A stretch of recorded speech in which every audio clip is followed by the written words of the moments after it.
23-24, going once, going twice. All right, we good? Yeah.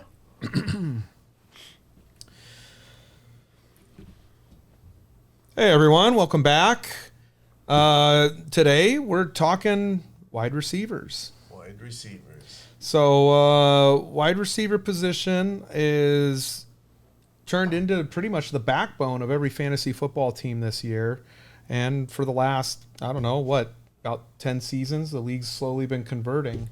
I don't know about the backbone. Christian McCaffrey has something to say about that. No, the wide receiver position is what makes most fantasy teams go.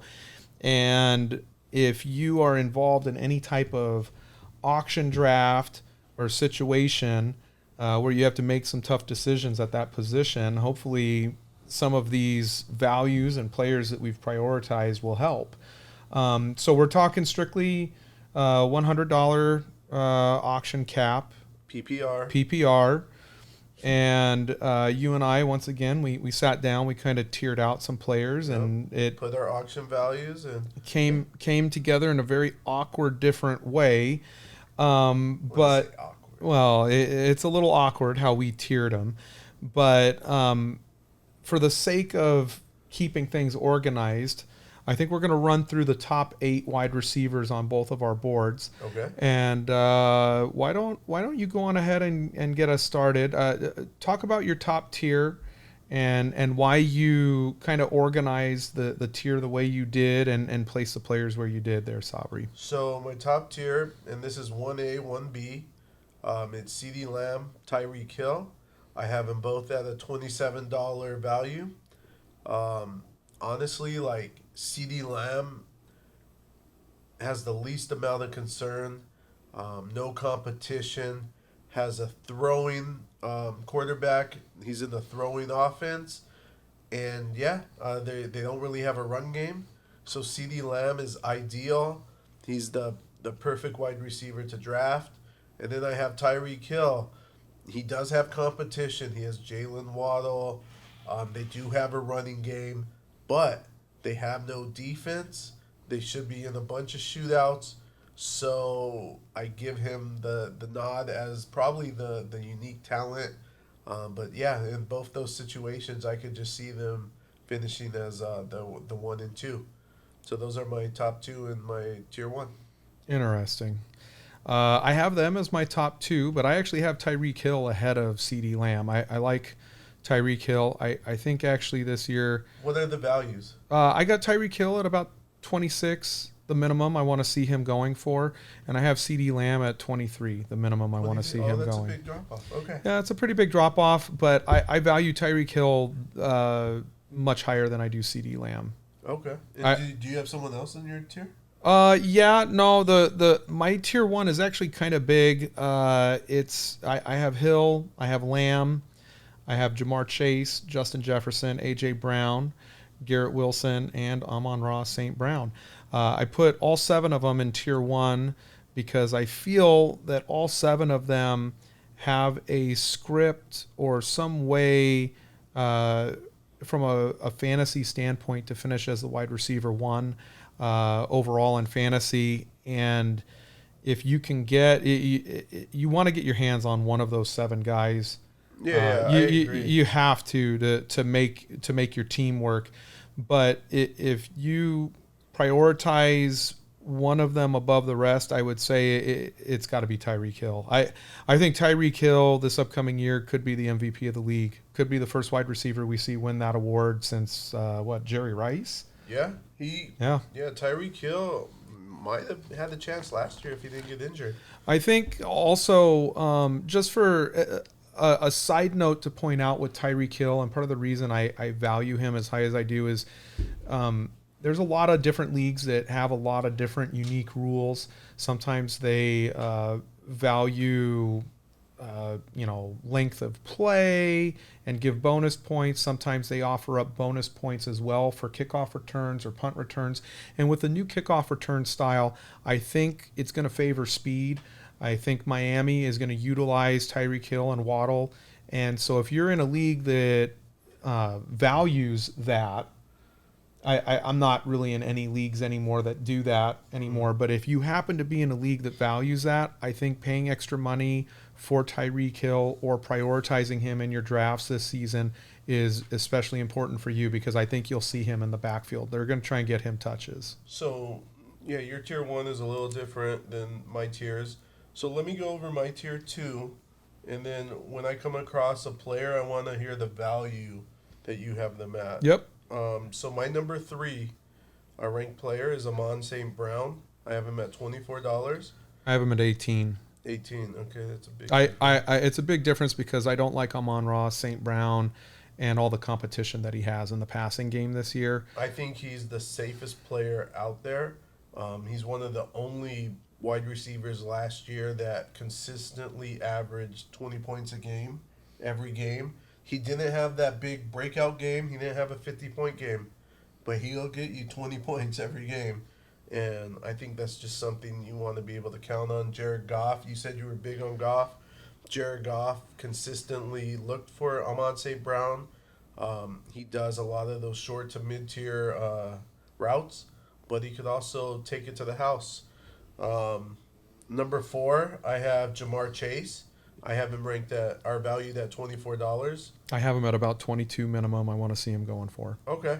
Now, Jamar Chase is that guy that I think he's the opposite of Amon St. Brown, where he's not the safest, but, man, once that he blows up for 30, 40 points, it's just invaluable. You just want those catches and those points. Jamar Chase is sometimes the tale of two cities, right? Yeah. He'll give you, he could single-handedly win you a week, and the next week you're kind of wondering what happened. Yeah, where'd he go? Yeah, but putting him on a milk carton. To be fair, you can say Joe Burrow wasn't around during some. No, of those and weeks. I think To that's be part of the fair. reason. That's part of the reason he still is in this top echelon of wide receivers, because Yeah, what if- he what if he Burrow he plays? still produced last year even without Burrow, and the ceiling potential I think is there. Yeah, and then in my tier 2, I have number 5 ranked Justin Jefferson, the $22 value. I have him at a 21. I want to see him going for at minimum. I have him at number 4. I'm hesitant with that because his quarterback situation continues to be kind of fluid. J.J. McCarthy's injured. He's not going to play the whole year. It's now Sam Darnold, who's going to be the starter, which I think Sam Darnold is a professional quarterback. I think he'll get him the ball. He's proven. He's got proven. More than Yeah. ball in Carolina. He'll be fine. I don't have any doubts about that in that regard. I question about the rest of Minnesota's offense and their defense. It's a lot. It's going to be hard, I think, when Justin Jefferson's seeing brackets the whole day, A bad the whole defense means more offense, so I'm okay with that. Okay. My tier 3, number 6, I have Garrett Wilson I have Wilson at at 6 a also. $19 value. 20 here minimum. Okay. I want to see him going for. I have A.J. Brown at 7 at a $19 value. I actually have A.J. Brown at 5. I have him at a $20 minimum value. I want to see him going So for. we're close. Rankings off. Values about Yeah. the same. And then I have number 8, Marvin Harrison, the rookie, at $16 value. That's interesting because at number 8 I have Drake London. Okay. I want to see. I think Drake London in a real NFL offense is going to be interesting to see. Not having him run down the field and block the entire game. What value do you have Drake London at? I have London at a 15 minimum. I want to see him going for. I think, I almost think I would be tempted to bid a little higher. Drake London's that guy that for me is on the bubble. I wanted to put him in tier 1, but I couldn't because I think tier 1 you have to. yeah, show you have to show something. I think Yeah. to be in tier 1. Drake London hasn't shown yet that he could potentially be the number 1 overall wide receiver in fantasy. I think he has potential though for that, given the regime change in Atlanta, and I would be happy to take a flyer on him. Yeah, for the right price, I think he could be great value. You got Kirk Cousins, who's proven with Justin Jefferson that he can feed the number one receiver. So yeah, I think there's value there, but I have him ranked a bit lower. I have him at rank 12 at a $14 value. With Marvin Harrison, I'm curious where you have him ranked. Just because he's a rookie wide receiver, you're pretty much. I have him at a $16 value. You're pretty much paying for him to be a top 10 receiver now when he's coming out of college. Yeah, look, I have a feeling in that Marvin Harrison, if I could get him around, I have him at about 11 Okay. for my minimum I want to see him go for. When he starts creeping up into that $15 range, he's a key part of your fantasy team and making it go. And taking an unproven rookie, I don't feel good about it. I don't see how people can tout Trey McBride and think that him and Marvin Harrison Jr. are both going to be, top tier receivers. And then the math isn't exactly mathing out for me, I guess, with that. And I haven't seen him do it yet. I think I would almost rather have someone like a Michael Pittman Jr., a Devonta Smith, maybe even a Chris Olave instead of Harrison. I would definitely take Mike Evans instead of Marvin Harrison. What are those values of those receivers? I have Olave, Devontae Smith, Pittman Jr., and Marvin Harrison Jr. all in kind of that minimum $11 range I want to see them going for. Okay. I got Devontae Adams at 12. I got Mike Evans at about 13. Like I said, I just, there's a proven track record there. Mike Evans is an absolute touchdown magnet. I know some people are coming back, but I mean, I would even rather have DK Metcalf than Marvin Harrison. I think DK Metcalf has way more upside, and has a proven track record. Whereas Marvin Harrison, you see the talent, you see the potential upside, but you're going to pay for it. I don't think you're going to have to pay to have DK's upside and talent. I think it's okay to draft Marvin Harrison where he's going now. $16 value. I have him at the wide receiver 8. This isn't like 8 to 10 years ago where colleges weren't running pro style offenses. The transition is easier now for college wide receivers to get into the pro game. When he's drafted that high, they're going to throw him the ball. Their second wide receiver, I believe, is Greg Dortch, who plays in the slot. Trey McBride, he's a solid tight end. They expect him to get some catches, but in a passing offense, the ball has to go around, and I think Harrison's going to be the number one. So I have no issue taking him as a $16 value, as a wide receiver 1, maybe even a wide receiver 2, depending on your auction style strategy. And I think he can help lead a team. And this time next year, we might be shaking our head, saying, "Wow, he's a top 5 receiver. How did we not see that last year?" And, I don't think it's a matter of not seeing it. He is talented, but the cost associated with acquiring that talent when there's other guys just as talented with a proven track record, I think just makes a lot more sense and is safer. True.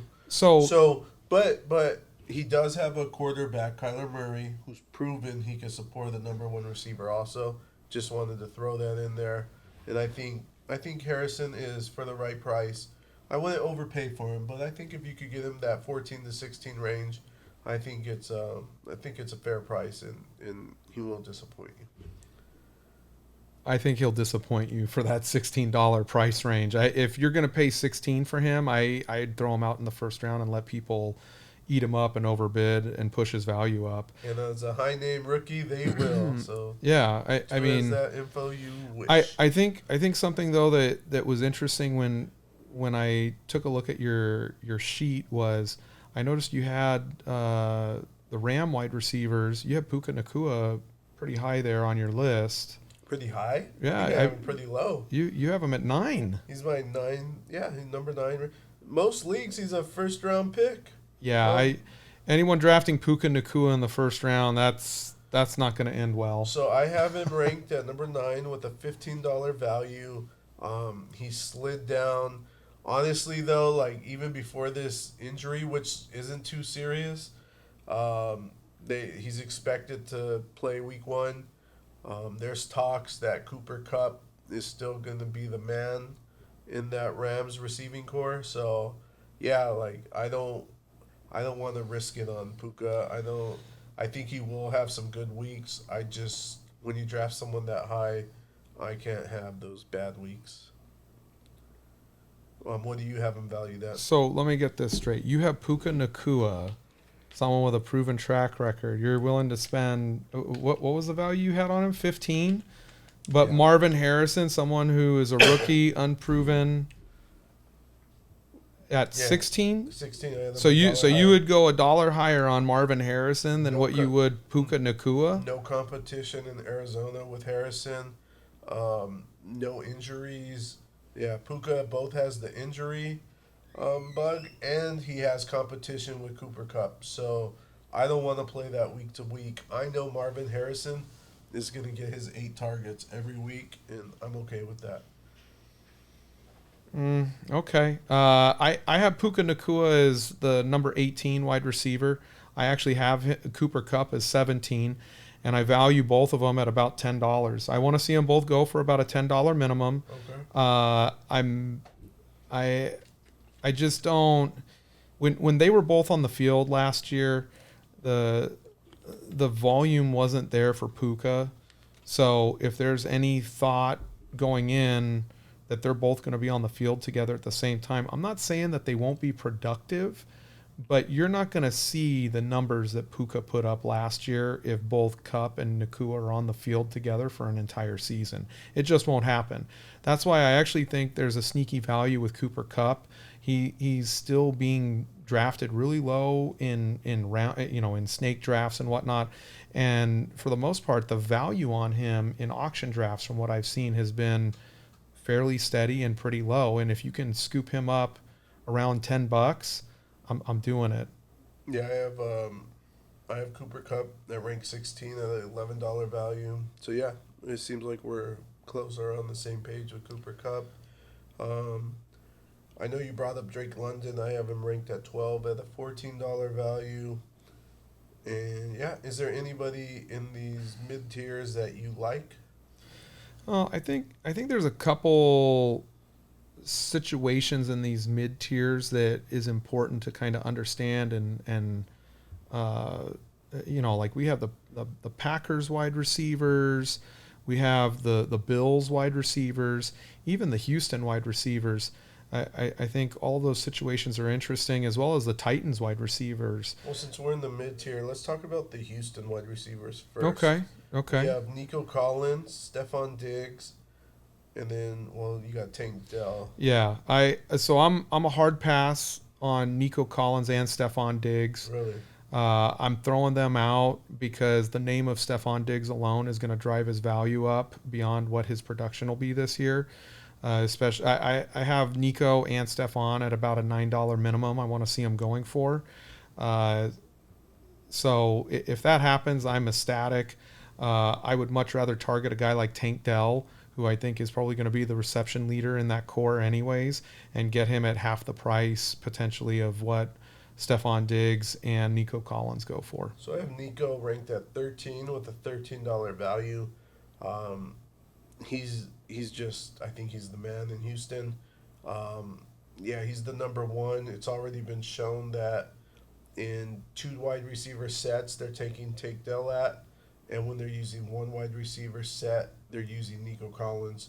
So Nico Collins is going to be the guy on the field at all times. He's going to get his touches, and he's going to get his touchdowns. So, yeah, in that passing offense, I like Nico Collins, but at the right value. It's a 3-headed monster. I acknowledge Tank Dell and Stephon Diggs. Stephon Diggs didn't just come to Houston to be a decoy. So he's going to get some of his numbers, and yeah, I could see them hurting each other.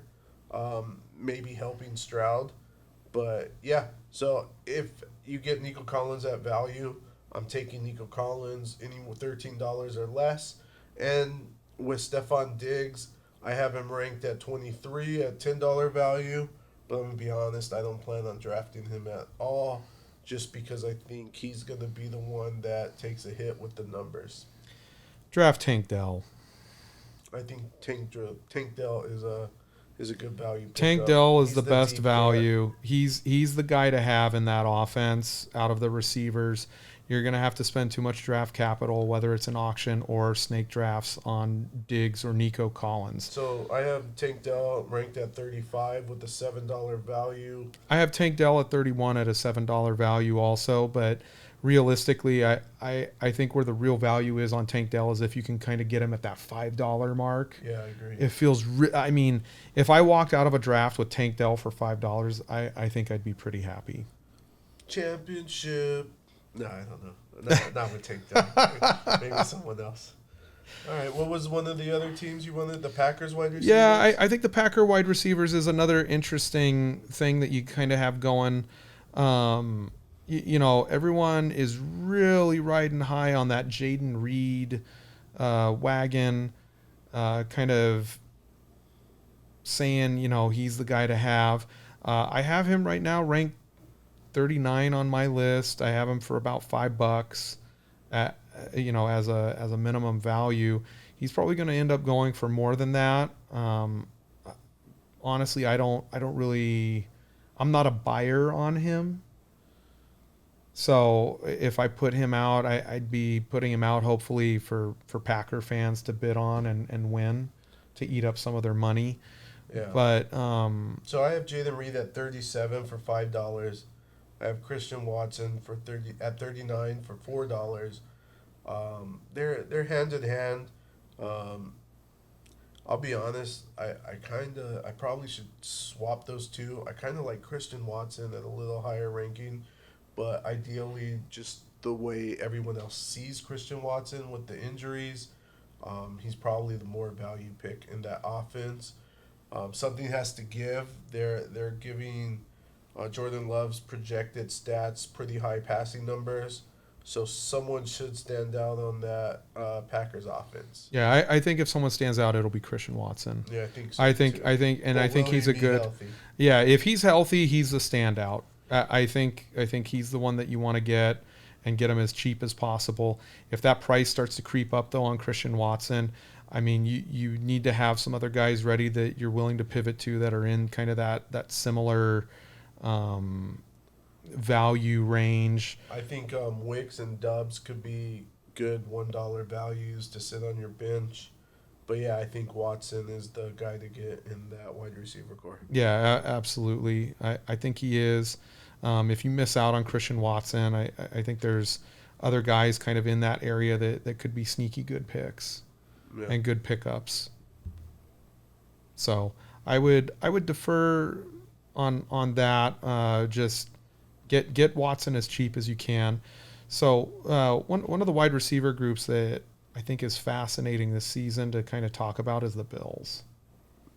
Yeah, I mean, they blew everyone out essentially. Essentially, no Gabe Davis, no Diggs, and they brought in new wide receivers. Mm-hmm. They brought in Curtis Samuel. Yeah, and they brought in Keon Coleman, who's a rookie. You know, he's got some flashes. Yeah, Khalil Shakir and Khalil Shakur. Yep. Mm-hmm. So I'm kind of curious what your thoughts are on that wide receiver group, because I know you're really big on Josh Allen. Yeah. And I'm just curious how you see those wide receivers impacting Allen and his production. So I think Kincaid is the man, but this is the wide receiver section. So I like Curtis Samuel out of those three. There's talks out of Keon Coleman that he's going to be this rookie superstar, but I don't know if he's going to make that transition right away. I know their coach likes to do shifty trick plays, and Samuel has proven that he can be that guy. He's played with the coach before. They brought him in for a reason. He's that savvy veteran now, and Josh Allen's gonna have to feel comfortable throwing to someone. I just think it's gonna be Curtis Samuel, and yeah. So if I had to take anyone out of that wide receiver core, it would be him. I'm not looking for them to be my wide receiver 2 or 3. We're talking about a strictly someone to come off the bench Matchup play. or matchup play Yeah. for a flex. But yeah, those are the So wide what? So what receivers I would like. you? So, but at the end of the day, it's the money that talks. So what would you? Where do you rank Curtis Samuel, and what would you be willing to pay for him to be on your team? Curtis Samuel is right now ranked in that 52 range. I'm looking, maybe I could slide him up a couple slots, but I'm at 52, and I have him at the $2 range. Okay. I have Khalil Shakir right behind him, Okay. also at the $1 to $2 range. And yeah, Keon Coleman, I'm not really. I might have him at the same. No, I have him at a $1. Yeah. So yeah, if I could get, I would take a flyer on all 3 of them and just have them sit on my bench and drop them after week 1 or 2 if they don't pan out. Because after the first 2 weeks, you know how they're going to use So, them. well, yeah. So, are you So you would take, if you could get all 3 of them, let's say for $1 on each. All 3, okay. Yeah. Let's say you. Well, that's what you just said. You would take Well, I all wouldn't- 3. I would pick one, but yeah, Okay. So you're fine with just picking one and rolling the dice. yeah, I would pick Curtis Samuel out of all 3. Okay. So you trust the veteran. Yeah, give me the veteran. Okay. All right. What about you? I don't disagree with you. I think Curtis Samuel is the safer play, but I won't lie. Part of me kind of likes the idea of getting Keon Coleman for $1 and hoping he blows up on the scene there in Buffalo. Which could happen. I like Keon Coleman also. I think Keon Coleman's a little bit more explosive, Yeah. which adds an element of fascination there. So do you like Keon Coleman or do you like Brian Thomas on the Jags?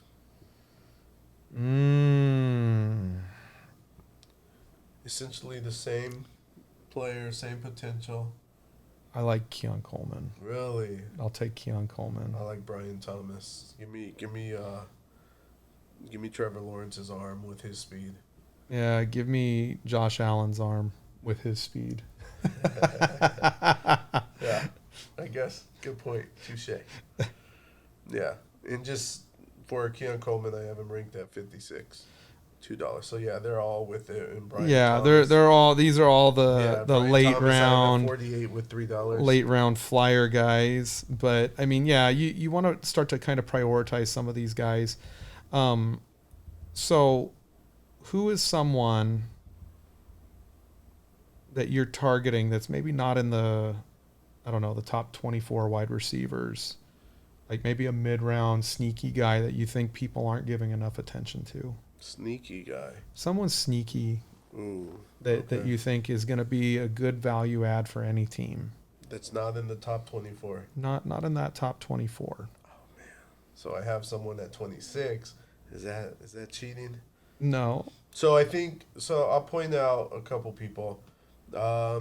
I like Chris Godwin at 26 for $10. Okay. And then I also like Calvin Ridley at 31 for $8. And I think with their situations and everything going on right now, those could be great values. They could surpass what you pay for them in value and statistics. Chris Godwin supposedly is going back to the slot. He's bound to repeat that 140 target year he had a few years ago.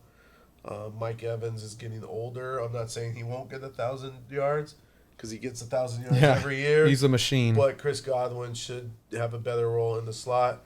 And then I like Calvin Ridley. I have him ranked 31 with $8. Hopkins is injured. They're saying the Jaguars weren't using him right. His role was more of a kind of this deep threat, where now they're going to use him in this passing offense, where they're going to use him more as a route runner instead of this deep ball guy. So, yeah, Calvin Ridley, I'm looking to get more targets. Will Levis has to throw to someone. So, yeah, those are the 2 guys in the mid tiers that I like. All right. What about $5 or less? You want to walk away with a guy at $5 or less from your draft. $5. $5 or less. You're going into your auction draft. You want to walk out with this guy. Who is it? So the guy we mentioned him. It was Christian Watson. So I'll name someone else. If I could get someone $5 or less, I think we're looking at Joshua Palmer. $2 to the Chargers. Yeah, I like that. You got to throw to someone. Herbert's proven. Josh Palmer has chemistry with Herbert, and that's a good call out. The rookie doesn't have, it's his first year with him. Last year's rookie, Quentin Johnson, it seems like nobody trusts him. So I think go with the proven veteran that's shown it can be done on a small sample size. Now, you gave me these tough ones. What about you? I was waiting for that. I don't know. What do you specifically want to know? I'd like to know one mid tier and one low tier. Oh man, one mid tier. So define mid tier for me here. Same like you gave me. Outside 24. Outside the top 24. Yeah. Is Christian Kirk outside your top 24? Yes. Yeah, I would say outside the top 24. So I have Christian Kirk ranked 30 at an $8 value. Yeah, I think you got to take a hard look at Christian Kirk. I think you take a hard look at George Pickens. Yeah, I like George Pickens. I would also, a sneaky play this year, I think, in fantasy, especially at the wide receiver position, is there's a lot of guys that are playing on single-year contracts. Okay. You have your Stephon Diggs, you have your T. Higgins. They're almost playing for their next contracts, which I think adds a level of fascination to kind of getting them. The reason I bring that up is more so to point out T. Higgins is a physical freak and specimen. Yeah. And the Bengals aren't going to pay him. He's in the final year of a deal, and he's probably going to get franchised. Yeah. He has to perform. So he has to perform. And a lot of people tend to only have eyes for Jamar Chase in that offense. Yeah. But when Burrow, Chase, and Higgins are all on the field together, Higgins gets his fair share, and I think there's a lot of value that could be had there. I have Higgins at like an $8 minimum, but I'm noticing in a lot of auction drafts and things that I've kind of run through, he doesn't seem to be hitting his value. Really? He seems to be going under, and I think that's definitely a player that if he's going under value, he's a good grab, a good guy that you could run out there as your wide receiver 3. I have or T. 2 maybe Higgins, even. $29, $8. He's one of those. I'll be honest. He's not on my do not draft list, but he's not on my oh my god I have to have him. Yeah. He's one of those guys. He's a good where filler. It's like, He's a good filler. If he comes to me at value, I'll take him. He's proven he's proven he could get those 8-catch games, but you just don't know if he's going to get it every week. He's also had some injury issues, but you're right. He's on that contract year, and wide receivers want to get paid. So yeah, and give me let's end this with a low tier pick by you. Low tier. Yeah. Let's give us someone outside of the 48. Well, outside of 48. Well, Or you you kind know of what? took that one. I'm I sorry, think Josh sorry. Palmer. Yeah. If there's a guy outside the top like to be fair, 50, you said $5 or less. yeah, so I give me said someone under- $5 or less. But if we're going outside the top 50, I think Josh Palmer's the guy to have. You got to take the waiver on him. Another guy would be Rashid Shaheed in New Orleans, outside the top 50. Yeah.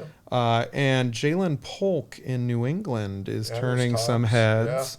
So that would be a nice little grab. And I'm just throwing this out there. I said it during the NFL draft. I think Drake May is the best quarterback that was drafted this year. Not the quarterback section, but okay. I know, Ties into Polk. but Drake May is in New England. He's got Okay. great tools. He's got a great arm. I think he I think to go off of that, and we'll end it. I think Drake May is the best quarterback that ended up in one of the worst situations. Yeah. Other than Bo Nix. So Drake May, yeah. Agreed. But at Disagree. $5 or less, since you gave me a little bit more wiggle room before you close Are out, you sneaking in another pick? I got to Go sneak ahead. in another one. I think Tyler Lockett's a nice grab. I think Cortland Sutton in Denver is a nice grab. Wow, you guys are getting multiple. Don't miss on Marvin Mims also, because remember Sean Payton drafted him and spent a lot of draft capital on him. Yeah. So if you can get him cheap, that's a good one. But the guy that I kind of am circling and I want to walk away every draft with, Let me circle this. $5 and under, Mhm. Deontay Johnson in Carolina. Oh wow! See that Deontay- higher than that. Deontay Johnson in Carolina. That's Let's a be good- clear. That's a good one to end it on. Okay. $5 minimum. What's his rank? I and have value? him. I have him at rank 36 right now on my board. Okay, I have him ranked 34 at Yeah. an $8 value. Yeah, and I agree with So- that value. If I mean, so you will not be walking away with a $5 value. On well, Deontay if I Johnson can in get a my $5 value on And- him, I'm taking it. league. Just to go off of that, yeah, all I gotta say is Adam Thielen. Adam Thielen. If Adam Thielen could look good in that Panthers offense last year, I have no doubt that Deontay Johnson won't do just as well. So yeah, I like Deontay Johnson. I think he's a good possible value pick. I just have him a little bit higher, worth a little bit more. But yeah, so we're gonna end the wide receiver tiers and values. We're gonna post our tiers up so you guys can take a look at what we have them valued at. And then if you have any questions or want to ask us anything, just shoot us a message and we'll respond. All right. Happy drafting.